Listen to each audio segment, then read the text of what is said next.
औकात की बात तो आप कीजिए ही मत। उस दिन मैं सुबह से रसोई में काम में लगी हुई थी। ऐसा नहीं था कि मैं अकेले ही काम कर रही थी। खाना बनाने वाली दो और औरतें भी वहाँ मौजूद थीं, पर वो खाना बनाने में बिजी थीं। ऐसे में लोगों को चाय, नाश्ता, दूध पकड़ाना मेरा ही काम था। ससुर जी का जन्मदिन था। इस उपलक्ष्य में घर में छोटा सा पूजन हवन था। रिश्तेदारों और दोस्तों को बुलाया गया था। घर रिश्तेदार और बहन बेटियों से भरा हुआ था। काफ़ी दिनों बाद सब लोग मिल रहे थे, तो सबकी अपनी अपनी टोलियाँ बनी हुई थी। सब अपनी अपनी टोलियों के साथ बैठकर हंसी मजाक कर रहे थे। तभी बाहर सासू माँ ने चाय पहुँचाने के लिए कहा। मैं चाय की ट्रे लेकर सभी रिश्तेदारों को चाय पकड़ा रही थी कि तभी एक झन्नाटेदार थप्पड़ मेरे गाल पर आकर लगा। उस जोरदार थप्पड़ के कारण मैं जमीन पर गिर गई। अचानक हंसी मजाक के माहौल में बिल्कुल शांति छा गई। हर किसी की नज़र मुझ पर थी। मैं जमीन पर पड़ी अपने घूमते हुए सिर को एक ही दिशा में लाने के लिए मशक्कत कर रही थी। जब थोड़ा दिमाग होश में आया तो देखा ये मेरे पति ही थे, जिन्होंने मुझे थप्पड़ मारा था। विनय, जो गुस्से में मुझे घूर रहे थे। मेरे कपड़े भी अस्त व्यस्त हो चुके थे। सिर पर पल्ला लेने वाली इस बहू का पल्ला जमीन पर एक तरफ गिरा हुआ था। बालों का जो जूरा था उसका क्लचर टूटकर एक तरफ गिर चुका था और बाल भी बिखर चुके थे। जब मेरी नज़रें ऊपर की तरफ गईं तो देखा सासू माँ मुझे गुस्से में घूर रही थी। शायद उनकी इज्जत का फालूदा हो रहा था। इस बात से नहीं कि मुझे थप्पड़ पड़ा है, बल्कि इस बात से कि घूंघट में रहने वाली बहू के सीने पर भी साड़ी नहीं थी और उसके सीने के उभार तक नजर आ रहे थे। अपने आप को होश में लाते हुए मैं धीरे धीरे उठने की कोशिश करने लगी। सब मेरी तरफ हैरानी से देख रहे थे, जबकि मैं अपने टूटे हुए आत्मसम्मान को समेट रही थी। तभी विनय जोर से चिल्लाते हुए बोले, किससे पूछकर तूने ये सामान खरीदा? धोखा करती है हमारे साथ। इस घर में रहना है तो हमारे हिसाब से रहेगी। मेरी कमाई उड़ाने के लिए नहीं है, वो भी उन भूखे नंगे लोगों पर। बहू है, बहू बनकर रहा। औकात से बाहर निकली तो औकात दिखाने मुझे आती है। मैंने गौर से देखा तो मेरे पति के हाथ में एक छोटा सा पार्सल था। तभी याद आया कि अभी 2 दिन पहले मैंने अपनी बहन के लिए इयररिंग्स ऑनलाइन बुक किए हैं, वो भी मात्र 150 रुपये के, क्योंकि आज उसका भी जन्मदिन था। तो सोचा था कि वो आएगी तो उसे गिफ्ट दूंगी, पर इन लोगों ने तो उन्हें भी नहीं बुलाया। आखिर बहू के मायके वाले जो ठहरे। मेरा मायका निम्न मध्यम परिवार है, जबकि मेरा ससुराल उच्च मध्यम वर्गीय परिवार में आता है। बस इसी चीज़ का गुमान है इन लोगों को। ये अलग बात है कि मेरी सुंदरता पर मोहित होकर खुद ये लोग रिश्ता लेकर हमारे घर आए थे। तब तो बहू को बेटी बनाने की बात की जा रही थी। मेरे पापा ने तो मना भी कर दिया था कि हमारी हैसियत नहीं आपके परिवार में हमारी बेटी ब्याहने की, लेकिन तब बड़े ऊंचे वादे किए थे इन लोगों ने, और आज ख्वाहिश पूरी हो गई तो वो मोह भी छूट गया। अब मेरे परिवार के लोग इन्हें भूखे नंगे नजर आते हैं और मैं घर की नौकरानी। दरअसल विनय एक जिद्दी और गुस्सैल इंसान था।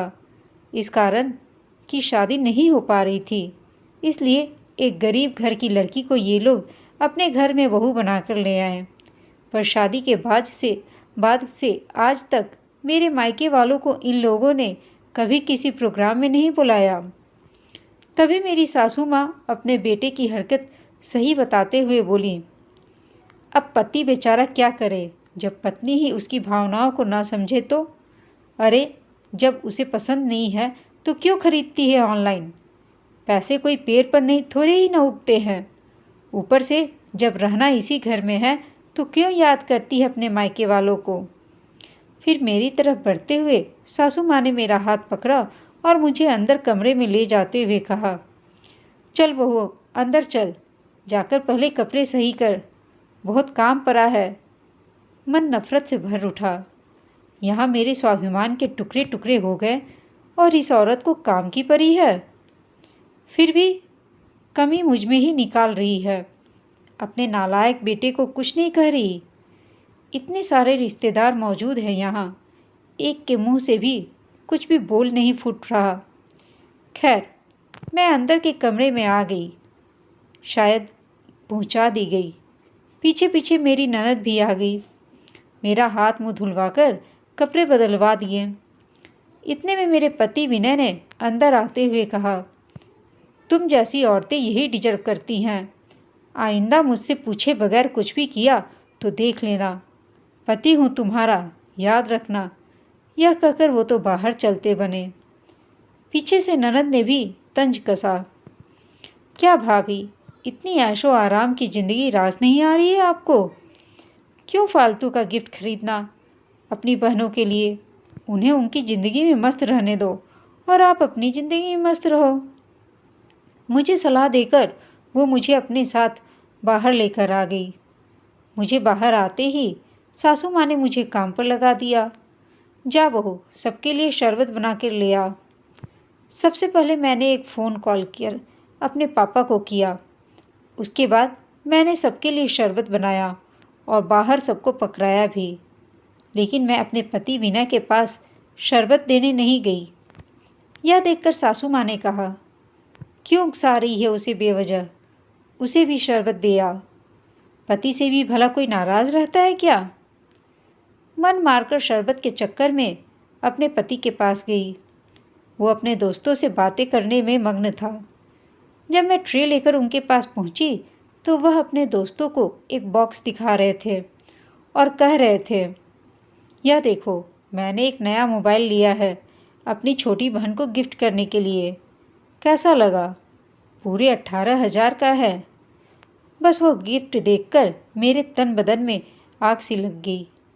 मैंने भी ट्रे एक तरफ रखी और खींचकर एक जोरदार थप्पड़ विनय के गाल पर दे मारा। अब सबकी निगाह मेरी तरफ थी, पर मैं आत्मविश्वास से भरी हुई थी। फिर मैंने कहा, तुम जैसा आदमी यही डिजर्व करता है।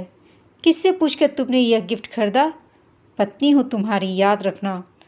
औकात में रहो, वरना औकात दिखानी मुझे भी आती है। मेरी इस हरकत से ननद रानी सकता गई और मेरी तरफ बढ़ी, पर मैंने भी उनकी तरफ देखते हुए कहा, अरे जीजी, शादी हो गई है इनकी, लेकिन अक्ल नहीं है। अच्छे से ऐशो आराम की ज़िंदगी जिए, क्या बहन के लिए गिफ्ट लेना? बहन को अपनी लाइफ में मस्त रहने दो और खुद भी मस्त रहो। इससे पहले कि सासू माँ कुछ कहती, मेरे पापा घर के दरवाजे पर खड़े थे, जो कि सब कुछ देख सुन चुके थे। इससे पहले सासू माँ कुछ कहती, पापा ने हाथ जोड़कर कहा, बस बहन जी, आपने अपना वादा निभा लिया। आपने कहा था कि मेरी बेटी को अपनी बेटी बनाकर रखेंगे। देखिए, बिल्कुल बेटी बनाकर रखा है, बिल्कुल बराबरी का हक दिया है। आपके बेटे ने एक थप्पड़ मारा था, वो उसने सूद समेत वापस दे दिया। अब हम हमारी बेटी ले जाने आए हैं, हमें माफ़ करो। अपनी इज्जत का फालूदा होते देखकर ससुर जी ने कहा, अरे समधी जी, ये छोटी मोटी बातें तो परिवार में चलती रहती हैं। आप अंदर आइए, अंदर आकर बैठिए तो। पापा, माफ़ करना समधी जी, यह सब आपके परिवार में चलता होगा, हमारे यहाँ नहीं। बेटी मार खाने के लिए नहीं भेजी हमने। गरीब जरूर हैं हम, पर हमने बेटी बेची नहीं है। कहते हुए पापा ने मुझे चलने का इशारा किया। मैं अंदर कमरे में गई और अपना सामान लेकर अपने आत्मविश्वास के साथ उस घर से रवाना हो गई। कुछ दिनों बाद हमारा तलाक हो गया और आज मैं स्वतंत्र हूँ। अपनी आगे की पढ़ाई पूरी कर रही हूँ। दोस्तों, यह कहानी आपको कैसी लगी हमें कमेंट करके अवश्य बताइएगा। कहानी अच्छी लगी हो तो इसे लाइक, शेयर और चैनल को सब्सक्राइब अवश्य कर दीजिएगा। कहानी सुनने के लिए आप सबका धन्यवाद।